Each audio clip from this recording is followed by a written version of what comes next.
श्री शिवाय नमस्तुभ्यम। 2 दिसंबर मंगलवार भूम प्रदोष के 4 ऐसे महा उपाय जो आपको भूम प्रदोष वाले दिन करने हैं। अब ये भूम प्रदोष कौन सी होती है? जब प्रदोष मंगलवार के दिन आती है तो उसे हम भूम प्रदोष कहते हैं।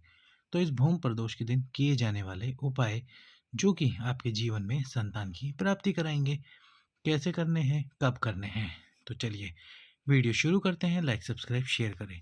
तो आपको ये उपाय करने हैं भगवान शंकर के मंदिर में। किस प्रकार से करने हैं और सबसे सरल उपाय हैं जो आपको संतान कामना के लिए करने हैं। सबसे पहले तो आप भगवान शंकर के मंदिर में जाइए और सबसे पहला जो उपाय होगा वो होगा 2 कलश जल वाला उपाय। ये पहला उपाय है जो आपको करना है। 2 कलश जल लेकर जाने हैं और इन दोनों कलश में आपको डालना है थोड़ा थोड़ा लाल चंदन। क्या डालना है? थोड़ा थोड़ा लाल चंदन डाल देना और लाल चंदन डालकर इन दोनों हाथ में एक एक कलश लेकर भगवान शंकर के शिवलिंग के ऊपर दक्षिण दिशा का वर्णन हमने आपको कई बार करा है कि दक्षिण दिशा कौन सी होती है। दक्षिण दिशा का वर्णन हमने आपको कई बार करा है कि जो शिवजी के मंदिर में जलाधारी होती है वो हमेशा उत्तर की तरफ होती है और ये दिशा है दक्षिण। यहाँ आसन लगाकर सबसे पहले एक कलश जल एक हाथ में, दूसरा कलश जल दूसरे हाथ में, तुमरुकेश्वर महादेव और कृष्णेश्वर महादेव का नाम लेते हुए आपको ये जल समर्पित करना है। जल समर्पित करके आपको अपनी कामना बोलनी है संतान प्राप्ति की। जब दोनों कलश से जल समर्पित कर दो लाल चंदन वाला, तब आपको एक कलश जल स्वच्छ समर्पित करना है शिव जी पर। क्यों? क्योंकि हमने लाल चंदन का जल समर्पित करा है तो अब हमको स्वच्छ जल समर्पित करना होगा। क्योंकि जब आप स्वयं नहाते हो, साबुन लगाते हो, तो ऐसे थोड़ी है साबुन लगाकर आप स्वयं स्नान में साबुन लगाकर बाहर आ जाते हो। आप भी तो स्वच्छ जल खुद पे डालते हो ताकि वो साबुन हट जाए। तो समझ लीजिए ये चंदन भी शिव जी के लिए इसी प्रकार है। तो आपको जल समर्पित करना है, स्वच्छ जल समर्पित करना है। अब आपको लेना है एक बेलपत्र और बेलपत्र को लेकर शिव जी पर समर्पित कर देना है, जिसकी दिशा, बेलपत्र की दिशा की जो डंडी है वो आपकी तरफ होगी।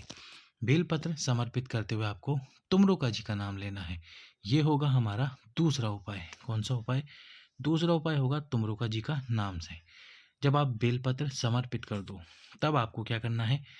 7 कलश जल, कितना? 7 कलश जल इस बेलपत्र के ऊपर समर्पित करना है और ये कार्य करना है आपको प्रदोष काल में। सभी उपाय जो करोगे वो प्रदोष काल में करोगे। तो प्रदोष काल में करना। दूसरा उपाय, जल समर्पित करके पहला कलश जल अपने दोनों हाथों से पकड़कर आपको समर्पित करना है शिव जी पे, तुमरुकेश्वर महादेव का नाम लेके। फिर दूसरा कलश जल, फिर तीसरा कलश जल, फिर चौथा कलश जल, फिर पांचवा कलश जल, फिर छठवां कलश जल और फिर सातवां कलश जल समर्पित कर देना शिव जी पे। और समर्पित करके इसके बाद समर्पित करके अपनी कामना बोलना, तुमरुकेश्वर महादेव का नाम लेना। सातवां कलश जल समर्पित करने के बाद जो जल शिवलिंग से गिर रहा हो उसको किसी कटोरी में या किसी पात्र में झेल लेना थोड़े से जल को और उसको एक तरफ रख देना। अब इसके बाद में दूसरा उपाय हो गया। तीसरा जो उपाय है वो है एक बेलपत्र वाला उपाय। अपने हाथ की हथेली पर एक बेलपत्र को रखना और उस बेलपत्र को रखकर दूसरा हाथ उस बेलपत्र पे रखना। उस बेलपत्र को अपने हृदय से लगाना और तुमरुकेश्वर महादेव का 108 बार स्मरण करना। कितनी बार? 108 बार तुमरुकेश्वर महादेव का स्मरण करना।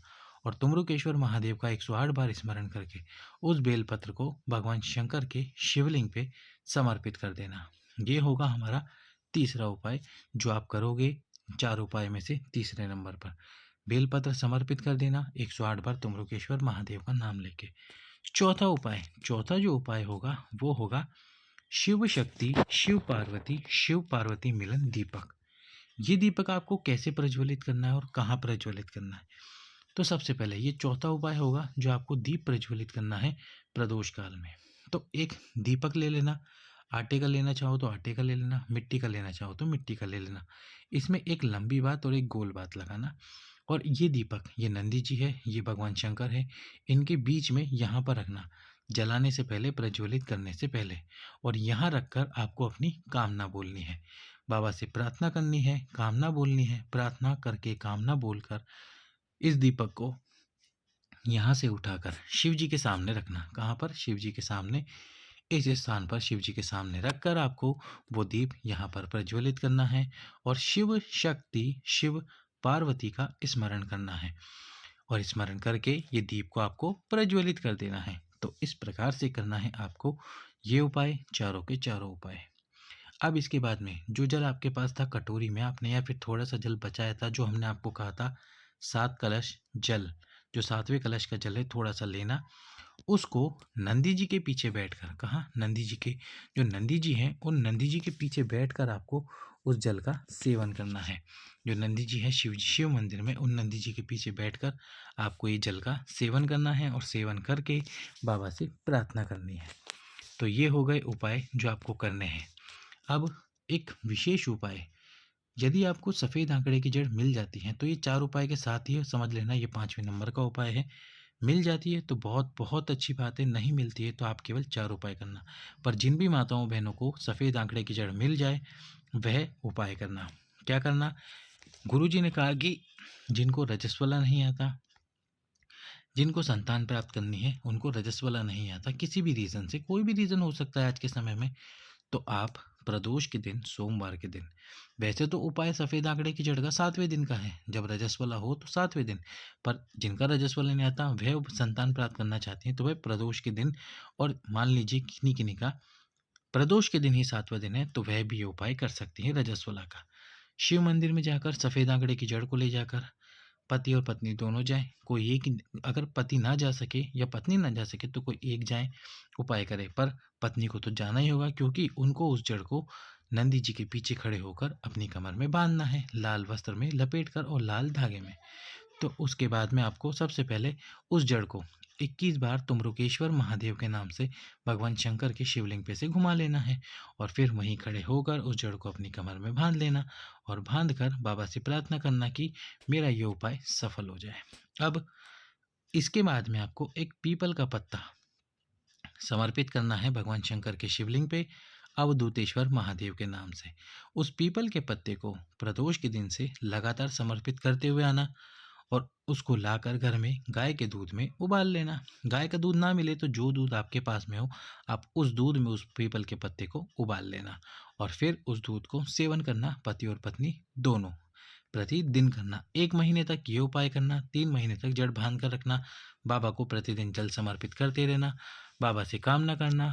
हो सका तो अगला पत्र गुरु जी की कथा में आपका ही जाएगा और आप बताओगे कि हमने ये उपाय कर कर संतान की प्राप्ति करी। तो इस प्रकार से भौम प्रदोष वाले दिन आपको करने हैं ये उपाय। सभी भक्तों को श्री शिवाय नमस्तुभ्यम। हर हर महादेव।